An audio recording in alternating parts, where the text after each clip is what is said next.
प्यारे बच्चों, good morning. Question number 8 का ए करवा रहा हूँ, जिसमें आज आपकी 2 कॉलम कैश बुक शुरू हो जाएगी। 2 कॉलम कैश बुक, जिसमें हम कैश और बैंक का खाना बनाएंगे।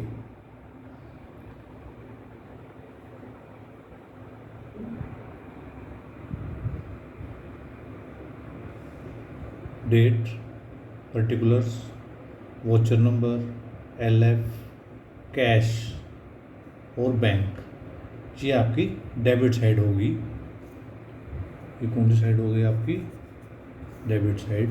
और वही सेम चीज़ आपकी date, particular, LF, voucher number LF, cash और बैंक, और ये आपकी जो है वो क्रेडिट साइड होगी। अब सबसे पहले क्या है कि कैश इन हैंड है हमारे पास 2000 रुपये का और बैंक में है 12,000 रुपये। तो हम क्या करेंगे, 2 बैलेंस ब्रोट डाउन, 2000 रुपये कैश में और 12,000 रुपये बैंक में जो हम एंट्री बैलेंस उतार देंगे एंड ओपनिंग एंट्री कर देंगे। 2 बैलेंस ब्रोट डाउन। 3 तारीख को माधव से रोकड़ प्राप्त की 1800 रुपये, पैसे आ रहे हैं। अब इसमें एक मोटा हिसाब देखो आप, हम कैश और बैंक दोनों को इकट्ठा लेके चलेंगे। कैश और बैंक, सिंपल से आपने बात याद रखनी है कि जिस भी चीज़ से कैश या बैंक बढ़ रहा है वो इस साइड में आ जाएगा। जिससे भी वो बढ़ रहा है, चाहे कैश बढ़ रहा है चाहे बैंक बढ़ रहा है, वो यहाँ आएगा डेबिट साइड में। और जिस चीज़ से घट रहा है, चाहे कैश घट रहा है चाहे बैंक घट रहा है, वैसे ही दिख रहा हूँ मैं, ये माइनस जिससे हो रहा है वो आपका क्रेडिट साइड में जो है उसकी एंट्री आ जाएगी। मोटी सी बात, एक चीज़ का ध्यान रखना है, कैश में कभी भी आप 2 कैश नहीं लिखोगे। कैश वाले खाने में कभी भी 2 कैश नहीं आएगा। देखो एक बार यहाँ आपको बीच में कैश नज़र आ रहा है, ये कैश में नहीं है, ये बैंक वाले खाने के सामने है। कैश वाले खाने के सामने कभी भी 2 या बाय कैश नहीं आएगा, और बैंक वाले खाने के सामने कभी भी 2 बैंक या बाय बैंक नहीं आएगा। बैंक में कैश आ सकता है और कैश में बैंक आ सकता है, बाकी सब कुछ आ सकता है, लेकिन कैश में 2 कैश या बाय कैश नहीं आएगा और बैंक में 2 बैंक या बाय बैंक कभी भी नहीं आएगा। ये ध्यान रखना है आपने। अब माधव से रोकड़ प्राप्त की 2 माधव, पैसे आ गए हमारे पास 1800 रुपये, तो डेबिट साइड में लिख देंगे। ये लिख दिया डेबिट साइड में 2 माधव 1800 रुपये। 1000 रुपये का माल बिका, 5 तारीख को नकद बिक्री हुई, 2 सेल्स 1000 रुपये आगे बढ़ गए बैलेंस कैश का, कैश में लिख दिया। अब बैंक में जमा करवाए 1850 रुपये, इसको हम बोलते हैं कॉन्ट्रा एंट्री। कॉन्ट्रा एंट्री क्या होती है? कॉन्ट्रा एंट्री इसको बोलते हैं विपरीत प्रविष्टि। विपरीत प्रविष्टि ये क्या होती है कि जब भी बैंक में जमा करवाएं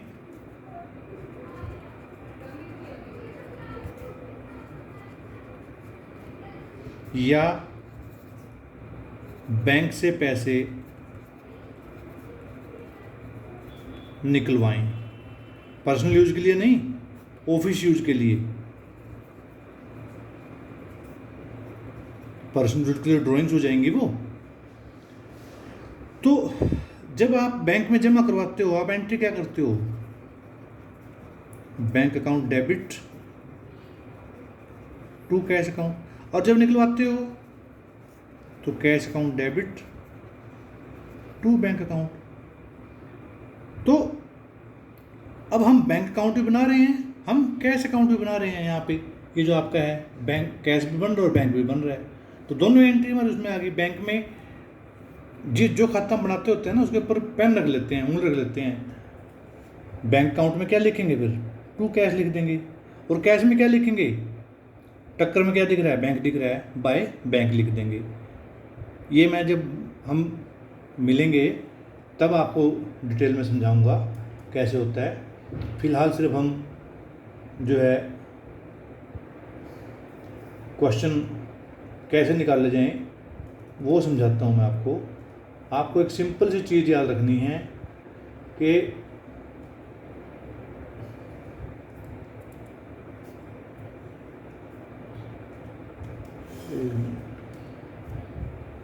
आपको एक सिंपल सी चीज़ क्या याद रखनी है कि जब भी हम कैश बैंक में जमा करवाएंगे या कैश बैंक से निकलवाएंगे तो कॉन्ट्रा एंट्री होगी, विपरीत प्रविष्टि होगी।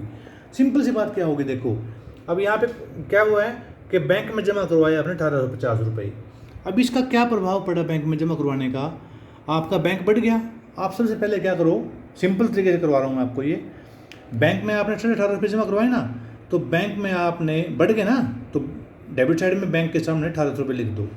अरे जब बैंक में जमा करवाए हैं तो कैश भी तो कम हो गया होगा आपका, तो कैश वाले खाने में आप 18.5 रुपये कम कर दो।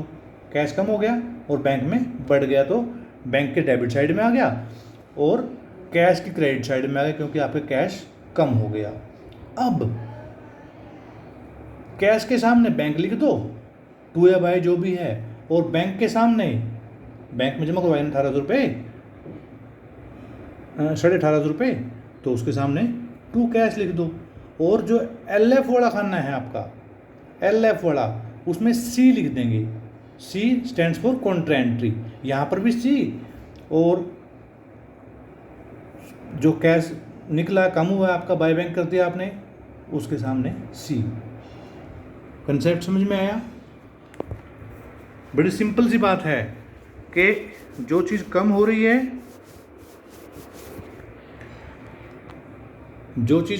है, वो इस साइड में आ जाएगी। कैश कम हो रहा है, बैंक कम हो, देखो जब आप पैसे बैंक से निकलवाओगे तो आपका कैश बढ़ेगा, डेबिट साइड में लिख दो, बैंक घटेगा, ठीक है ना। और अगर उल्टा है तो आपका फिर जैसे यहाँ पे 18.5 रुपये जमा करवाए आपने, तो 18.5 रुपये आपने बैंक में बढ़ा दिए, डेबिट साइड में कर दिए, और कैश में 18 रुपये घटा दिए। कैश में बाय बैंक कर दिया, और बैंक वाले खाने में जो 18 रुपये लिखा था उसमें टू कैश कर दिया आगे। C stands for Contra entry, simple.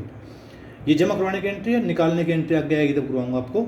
10 तारीख को देखो क्या हुआ। अब 10 तारीख को भाड़ा नगद दिया हमने 54 रुपये, पैसे गए हैं, नगद में से गए हैं, तो आप बाय फ्रेट 54 रुपये कर दोगे। उसके बाद कार्यालय प्रयोग के लिए 600 रुपये निकाल ली। कार्यालय प्रयोग के लिए 600 रुपये बैंक में निकाल लिए हमने। अब जब 600 रुपये निकाल लिए हमने, तो क्या होगा, हमारा कैश बढ़ जाएगा और बैंक कम हो जाएगा। कार्यालय प्रयोग के लिए 600 रुपये निकाले हैं ना, तो आपका कैश बढ़ गया, कैश को बढ़ा दो 600 रुपये से, और बैंक को 600 रुपये से कम कर दो, ठीक है ना। बैंक के सामने कैश यानी कि बाय कैश, और कैश के सामने टू बैंक, और ये क्या हो गया आपका, ये भी आपकी कॉन्ट्रा एंट्री जो है वो हो गई। मैसेज अरुण को 985 रुपये का चेक जारी किया, बैंक में से गए हैं पैसे 13 तारीख को, तो आप एंट्री क्या करोगे, मैसेज अरुण 985 रुपये का आपने कम कर दिया। अब बैंक में जमा करवाए 715 रुपये, अगेन वही बात है, बैंक में जमा करवाए तो आपका बैंक बढ़ गया, डेबिट साइड में 715 रुपये बैंक में लिख देंगे, और बैंक के सामने क्या लिख देंगे, टू कैश। और अब बैंक में बढ़े तो कैश तो घटेगा आपका, 715 रुपये चले गए, तो क्या लिख देंगे, 715 रुपये बाय कैश कम हुआ है ना, बाय बैंक। क्यों कम हुए हैं, क्योंकि बैंक में चले गए पैसे हमारे 715 रुपये। अपने लड़के के जन्मदिन की पार्टी में के लिए बैंक से रोकड़ निकाल ली, कैश निकाला है, रोकड़ निकाल ली 175 रुपये, तो बाय ड्रॉइंग्स कर देंगे, कैश गए आपके 175 रुपये कम हो गए, सिंपल। नवीन ने 380 रुपये का चेक प्राप्त किया और चेक उसी दिन बैंक में जमा करवा दिया, सेम डे बैंक में जमा करवा दिया, तो बैंक बढ़ गया आपका, किस, टू नवीन, सिंपल। 200 रुपये का माल बिका, टू सेल्स 200 रुपये। कार्यालय प्रयोग के लिए बैंक से निकाले 200 रुपये, कार्यालय प्रयोग के लिए बैंक से निकाले 200 रुपये, तो कैश बढ़ गया आपका 200 रुपये, देखो कैश के डेबिट साइड में लिख दिया, और टू बैंक कर दिया कैश के सामने। अब जब आपने निकाला तो बैंक भी तो कम हुआ होगा आपका, बैंक के सामने बाय कैश सी लिख देंगे, क्योंकि काउंटर एंट्री इसकी लेजर में किसी भी पेज पे नहीं जाएगी, क्योंकि दोनों एंट्री आपकी यहीं पे हो गई। 1,000 रुपये का फर्नीचर खरीदा, भुगतान चेक द्वारा किया, बाय फर्नीचर 1,000 रुपये आपका बैंक में से कम हो गई। नवीन का चेक अनादरित हो गया। नवीन से ऊपर देखो चेक आया था आपका 380 रुपये का। नवीन से 380 रुपये का चेक जो आपका ये 19 तारीख को आ रहा है, और उसी दिन जमा करवा दिया था हमने एंट्री क्या की थी, जब नवीन से चेक आया था तो हमने जमा करवा दिया था टू नवीन। अब वो डिसऑनर हो गया। नवीन तो बिना मतलब के खुश हुआ बैठा था, हम भी खुश हुए बैठे, नवीन से पैसे आगे नहीं आए, तो हम एंट्री क्या करेंगे, बाय नवीन। और अगर खर्चा है तो वो हमारा खर्चा नहीं है, वो नवीन का खर्चा है, नवीन की गलती है, नवीन भुगतेगा। अब नवीन से हमने 385 रुपये लेने हो गए, मतलब हमारे बैंक से 385 रुपये चले गए, क्योंकि हम तो खुश हो रहे थे ना, हमारे पैसे बढ़ गए बैंक में। 380 रुपये बैंक में बढ़ा दिए थे हमने ऊपर, कहाँ गया, 380 रुपये जो है हम ये बैंक में बढ़ाए बैठे थे, अब वास्तव में बढ़े थोड़ी ना है, क्योंकि पैसे तो उससे आए नहीं खाते में से, तो हम 385 रुपये जो है बैंक को कम कर देंगे। गलतफहमी दूर होगी हमारी। नगद बिक्री 200 रुपये की हुई, टू सेल्स कर देंगे। कार्यालय प्रयोग के लिए बैंक से 200 रुपये निकाल लिए, कैश बढ़ गया, टू बैंक, और बैंक में से कम हो गई, by cash, C for counter entry. 1,000 रुपये का फर्नीचर खरीदा, बाय फर्नीचर 1,000 रुपये, किस में से, चेक से भुगतान किया, तो चेक में से कम हो, बैंक में से कम हो गए, देखो आपके पैसे। नवीन का चेक डिसऑनर हो गया, सॉरी हो गया था पहले ही। 12,000 रुपये का व्यापार के लिए भवन खरीदा, जिसका चेक द्वारा भुगतान कर दिया आपने, कर दो, बाय बिल्डिंग 12,000 रुपये। हरीश से 675 रुपये का चेक प्राप्त हुआ। अब इसने कहा नहीं सेम डे जमा करवाया नहीं करवाया, लेकिन आपका आखिरी दिन है, हमने मान लिया कि सेम डे जमा करवा दिया होगा, टू हरीश, हमने उसको बैंक में जमा करवा दिया। अब एक चीज़ ध्यान रखना, कैश साइड का हमेशा डेबिट बैलेंस ज़्यादा होगा, हमेशा, क्योंकि ये पॉसिबल नहीं है मेरी जेब में 300 रुपये हैं तो मैं अपनी जेब में 310 रुपये निकाल लूँ। तो कैश टोटल किया हमने डेबिट साइड का 5800 रुपये आया, यहाँ रख दिया इसको 5800 रुपये क्रेडिट साइड में भी। और जब इनका टोटल किया 5800 में से इन सब का टोटल घटा दो, जो आएगा वो 3,006 रुपये आ जाएगा। बाय बैलेंस कैरी डाउन कर दिया हमने। लेकिन जब हम बैंक का देखते हैं तो बैंक का हमारा क्रेडिट साइड का ज़्यादा जा रहा है। मैंने आप लोगों को करवाया था बैंक ओवरड्राफ्ट, कि बैंक जो सुविधा देता है करंट अकाउंट में कि यदि आपको पैसे की ज़रूरत है तो आप फालतू पैसे निकलवा सकते हो।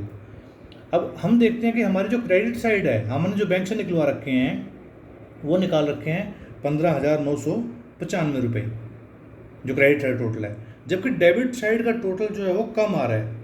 तो हम 15,915 रुपये सॉरी वो यहाँ रख देंगे डेबिट साइड में, और इन सब का टोटल करेंगे तो 295 रुपये का फ़र्क आएगा, वो डेबिट साइड में आ जाएगा। ये इसका मतलब क्या है कि हमारे पास बैंक में पैसे थे इतने, हमने निकाल लिए इतने, तो बैंक का कर्ज हो गया हमारे ऊपर बैंक ओवरड्राफ्ट के नाम से।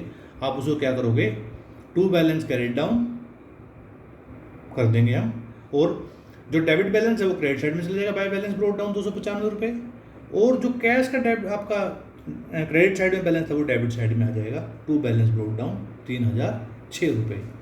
ये आपका जो है वो आज का क्वेश्चन था, क्वेश्चन नंबर 8 तक। आप 8th के बी तक जो है ये सोल्ड और अनसोल्ड क्वेश्चन करेंगे और उनको ग्रुप में डाल देंगे।